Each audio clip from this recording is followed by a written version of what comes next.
আসসালামু আলাইকুম প্রিয় দর্শক, আমাদের আজকে বিজয় দিবস। যদিও কিছু কিছু ইউটিউবার এই দিবসকে 16ই ডিসেম্বরকে বিজয় দিবস বললে, যদি আপনাকে বলেন কি আপনাদেরকে তার স্ত্রীর স্যান্ডেল দিয়ে পিটাতে চেয়েছেন, তারপরও আজকে বিজয় দিবস। হয়তো আপনারা বলবেন, ভাই পাগলে কিনা বলে, সেটা নিয়ে আপনি কথা বলছেন কেন? বলছি এই কারণে যে তার দ্বারা কেউ কেউ উদ্দীপ্ত হচ্ছে এবং নানাভাবে ফুটেজ পাওয়ার জন্য, ভাইরাল হওয়ার জন্য এমন এমন সব কথা বলছেন, যে কথার কারণে আমাদের সমাজে, আমাদের রাষ্ট্রে, আমাদের পররাষ্ট্র নীতিতে এক ধরনের অস্থিরতা দেখা দিতে দেওয়ার আশঙ্কা তৈরি হয়েছে। আমি একটা উদাহরণ দিয়ে বলি। গতকালকে এই এনসিপির একজন নেতা, যাকে আমি সবচেয়ে সম্ভাবনাময় নেতা হিসেবে নিজে বিবেচনা করতাম, তিনি হলেন হাসনাত আবদুল্লাহ। তিনি গতকালকে জাতীয় শহীদ মিনারে এই ওসমান হাদির যে গুলিবিদ্ধ হওয়ার ঘটনা, তার প্রতিবাদে যে সর্বদলীয় সভা ছিল, সেখানে উনি উপস্থিত ছিলেন। সেই উপস্থিত থাকার পর সেখানে উনি একটা কথা বলেছেন। সে কথাটা আপনাদের আমি আগে প্রথমে পুরোটাই পড়ে শোনাই। তিনি বলেছেন, ভারতকে স্পষ্ট ভাষায় বলতে চাই, যারা বাংলাদেশের সার্বভৌমত্ব, সম্ভাবনা, ভোটাধিকার ও মানবাধিকারকে বিশ্বাস করে না, তাদের আশ্রয় প্রশ্রয় দিচ্ছেন। ভারতের যারা সেপারেটিস্ট আছে বাংলাদেশে, আমরা তাদের আশ্রয় প্রশ্রয় দিয়ে যে 7 সিস্টার রয়েছে সেটাকে ভারত থেকে আলাদা করে দেব। সেটা খেয়াল করেন, আমাদের এখানে যারা দুষ্ট লোক, মানে গণতন্ত্রের বিরোধী, মানে মূলত উনি আওয়ামী লীগারদের বলেছেন, সন্ত্রাসীদের বলেছেন, এদেরকে ভারত আশ্রয় দিয়েছে। অতএব আমরা ভারতের যে বিচ্ছিন্নতাবাদী দলগুলো আছে তাদেরকে আশ্রয় দেব, দিয়ে আমরা ভারতকে খণ্ড খণ্ড করে দেব, মানে 7 সিস্টার্সকে ভারত থেকে আলাদা করে দেব। এটা কে বলেছে? দেশের একটা প্রমিজিং দল এনসিপির অত্যন্ত গুরুত্বপূর্ণ একজন ব্যক্তি, দক্ষিণাঞ্চলের মুখ্য সমন্বয়ক হাসনাত আবদুল্লাহ। প্রকাশ্য জনসভায় উনি এটা বলেছেন, বিভিন্ন মিডিয়ায় এটা এসেছে।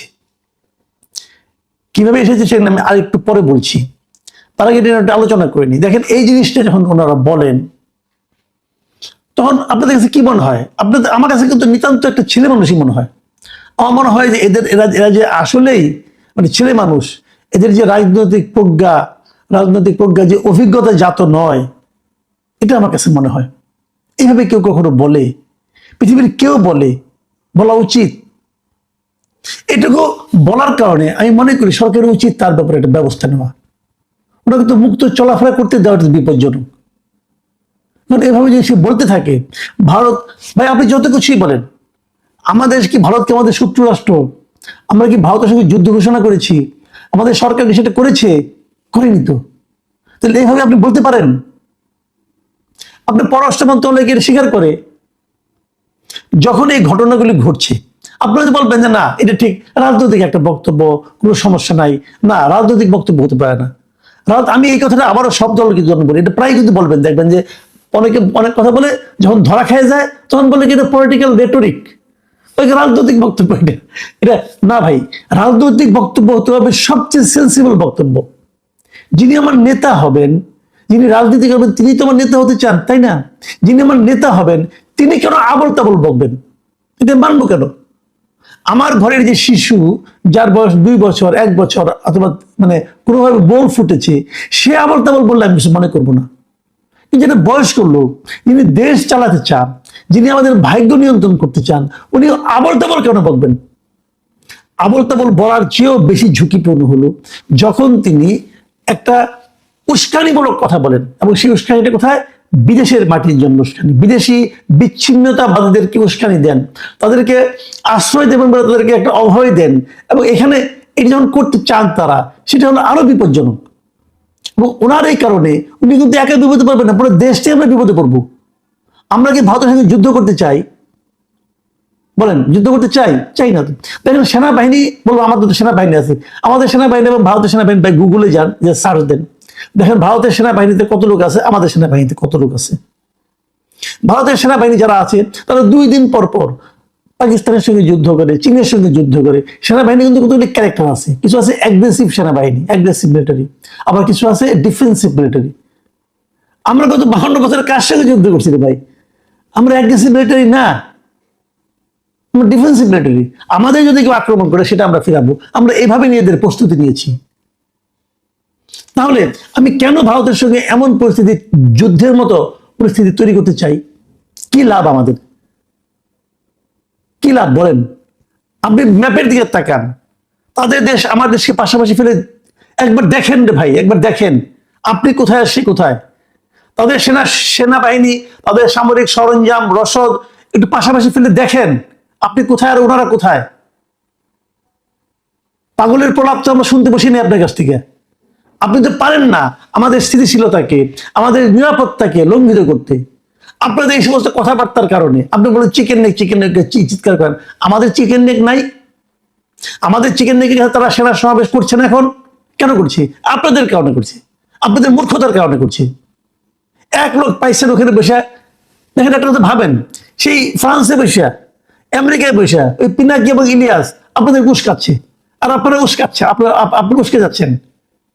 ওরা কোনদিন দেশে আসবে? আসবে না তো, ওরা কখনো দেশে আসবে না।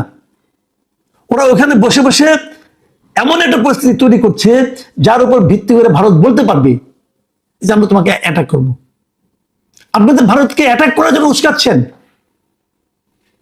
এবং ওদের কথা শুনে শুনে। ভাই আপনি তো এদেশে রাজনীতি করবেন, আপনি এই সেন্সটা আপনার মধ্যে কাজ করে না। আমি হাসনাত আব্দুল্লাহকে বলছি, আপনার মধ্যে এই সেন্সটা কাজ করে না ভাই। আপনি পিনাকির প্ররোচনা, পিনাকির কথা শুনে আপনি এখানে বলেন, ইলিয়াসের কথা শুনে, ওরা তো মানে ওরা তো ধান্দাবাজ, মতলববাজ লোক, এগুলো বিশ্বাস করেন আপনার। ওরা দেশে জীবনে আসবে না, কিন্তু আপনাকে এই দেশে থাকতে হবে। আপনি কোন সরকারকে বলছেন, কারা মনে বলছেন? এই সরকার কতটা নতুন আপনি জানেন? জানেন গত কয়েকদিনে যে 10 জন লোককে ভারতীয় যে সীমান্ত রক্ষী বাহিনী আছে বিএসএফ মারা গেছে, আপনি জানেন? এই সরকার একটা প্রতিবাদ করেছে পর্যন্ত? কার সঙ্গে কথা বলতেছেন? কাকে কি বোঝাচ্ছেন? দেখেন এই সরকারের ভূমিকাটা আমি একটা জায়গায় বলে গেলি। এই যে হাসনাত আব্দুল্লাহর কথাটা আমি বললাম, আমি প্রথমে শুনতে গিয়েছিলাম যে আসলে উনি কি বলেছেন, একটু শুনে দেখি। আমি না বেশ কয়েকটা মানে আপনার ইউটিউব দেখতে গিয়েছিলাম, যে হুবহু শুনি, পত্রিকাতে পড়লাম একটু হুবহু শুনে দেখি। আমি ইউটিউবের চ্যানেলগুলো খোঁজা শুরু করলাম। আমি বেশ কয়েকটা ইউটিউব চ্যানেল খুঁজেছি, কি পেয়েছি আপনাদেরকে বলি। আমি এখন এই টেলিভিশনগুলোর ইউটিউব চ্যানেলে ক্লিক করলাম, আমি দেখলাম সব জায়গা থেকে এই ভিডিওটা উঠিয়ে নেওয়া হয়েছে। সবাই বিশ্বাস না হয় দেখুন, ইন্ডিপেন্ডেন্ট টিভিতে গেলাম, সেখানে ওরা শিরোনাম করেছে ভারতের 7 সিস্টার আলাদা করে দেওয়ার হুঁশিয়ারি হাসনাত আব্দুল্লাহর, লেখা আছে। যখন আমি ক্লিক করলাম কি পেলাম? Something went wrong, refresh or try again letter, etcetera etcetera. মানে এটা উঠিয়ে নেওয়া হয়েছে। কয়েকবার ট্রাই করে আপনারাও দেখতে পারেন, কিচ্ছু পাবেন না। ঠিক আছে, এরপরে কোন টিভিতে গেলাম? যমুনা টিভিতে। সেখানে শিরোনাম করেছে 7 সিস্টার্স নিয়ে ভারতকে কড়া হুঁশিয়ারি হাসনাতের। এটা শিরোনামটা কিন্তু মোটামুটি একটু সতর্ক ছিল, কিন্তু ভিডিওটা পাবেন না, আমি ভিডিওটা পেলাম না। ভিডিওটা ওই একই রকম উঠিয়ে নেওয়া হয়েছে। তারপরে দেখেন 71 টিভিতে গেলাম, 71 টিভিতে শিরোনাম করা হয়েছে ভারতের 7 সিস্টার্সকে আলাদা করে দেওয়া হবে হাসনাত আব্দুল্লাহ, কিন্তু কোনো ভিডিও নেই। এরপরে গেলাম এটিএন বাংলা নিউজে, সেখানেও দেখেন 7 সিস্টারকে ভারত থেকে আলাদা করে দেব হাসনাত আব্দুল্লাহ, এগুলো শিরোনাম, ভেতরে কিছুই নেই, উঠিয়ে নেওয়া হয়েছে। এরপর আর টিভিতে গেলাম, আর টিভিতে কি পেলাম? 7 সিস্টার্সকে ভারত থেকে আলাদা করে দেব হাসনাত আব্দুল্লাহ, মানে একই রকম শিরোনাম করেছি, কিন্তু কোনো ভিডিও পাচ্ছি না। এরপর গেলাম ডিবিসি নিউজে, ডিবিসি নিউজের শিরোনাম হলো ভারতের 7 সিস্টার্সকে আলাদা করে দেওয়া হবে হাসনাত আব্দুল্লাহ বলেছে, কোনো ভিডিও নেই। এই যে ঘটনাগুলো, এই যে আমি কয়েকটা দেখালাম, এইগুলো থেকে আপনি কি বুঝলেন? এই ভিডিওগুলো তুলে নেওয়া হয়েছে। কে তুলে নিয়েছে? কেউ তো স্বীকার করবে না, কিন্তু আমি নিশ্চিত এটা আমাদের সরকারের পক্ষ থেকেই এই ভিডিওগুলো তুলে নেওয়া হয়েছে। সরকার দেখাতে চায় নাই। সরকার বুঝতে পেরেছে যে পাগল ছাগল পোলাপান যা কিছু বলে এটা আমরা বহন করতে পারবো না। সরকার বুঝেছে, কিন্তু এরা বুঝে না। কি চান দেখেন, কয়েকটা গত 2-3 দিন ধরে একটা বয়ান চলছে, খুব চলছে, যে আমাদের বিজয় দিবস, কেন বিজয় দিবস না, কেন এখানে উসমানী ছিলেন না, অমুক ছিলেন না, তমুক, এগুলো অনেক আলোচনা হচ্ছে। আজকে আবার মোদি দেখলাম একটা স্ট্যাটাস দিয়েছে, সেটা নিয়ে আলোচনা হচ্ছে। এটা নিয়ে প্রয়োজন পরে আমি করবো। কিন্তু আমার কথাটা হলো কি, কে সিগনেচার করলো, কে সিগনেচার করলো না, এটা তো ওটা নানা রকম কাহিনী আছে। ইতিহাসে বইগুলো পড়লে বুঝতে পারবেন। আপনারা যদি চান আমি একদিন একটু করতে পারি, আপনারা যদি চান বলবো আমি এগুলো। কিন্তু কোশ্চেনটা হলো কি, বিজয়টা তো আমাদের হয়েছিল না ভাই। 16 তারিখের পর তো পাক বাহিনী সবাইকে বন্দি করে নিয়ে যাওয়া হয়েছে। এই যে তো মুক্ত বাংলাদেশের লোকজন বসবাস করেছে। 16 ডিসেম্বরও অনেক পরে, প্রায় 20 দিন পর, 20-22 দিন, প্রায় 24 দিন পরে বঙ্গবন্ধু শেখ মুজিব এই দেশে এসেছে।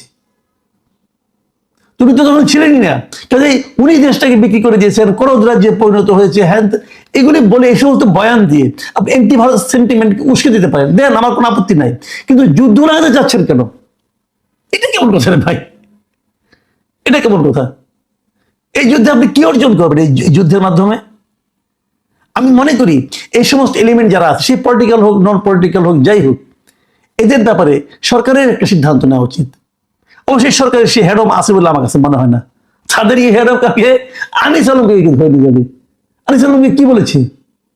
আমি অনেক চেষ্টা করে খোঁজাখুঁজি করলাম গত 2 দিন ধরে, আনিস আলমকে কি বলেছে?